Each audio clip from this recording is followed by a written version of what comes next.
ఉస్మానియా హాస్పిటల్లో health line రోగి సహాయక సేవలు ప్రారంభమయ్యాయి. హాస్పిటల్ సూపరింటెండెంట్ రాకేష్ సహాయ సమక్షంలో బీఎస్పీ హ్యూమన్ డెవలప్మెంట్ ట్రస్ట్ ప్రతినిధి సల్మాన్ బాబు ఖాన్ ప్రారంభించారు. 24 గంటల పాటు రోగులకు సేవలు అందుతున్నాయన్నారు.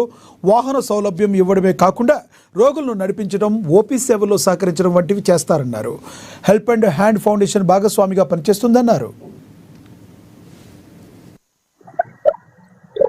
ఈరోజు ఉస్మానియా ఆసుపత్రి ప్రాంగణంలో ఎమర్జెన్సీ డిపార్ట్మెంట్ పక్కన 24/7 ఎవరైతే పేషెంట్స్ 24/7 వస్తారో వాళ్ళకు కావాల్సినటువంటి వీల్ చైర్స్ ని కానివ్వండి, స్ట్రెచర్స్ ని కానివ్వండి అందుబాటులో ఉంచడానికి గాను helping desk, helping hands foundation తో ఏర్పాటు చేయడం జరిగింది.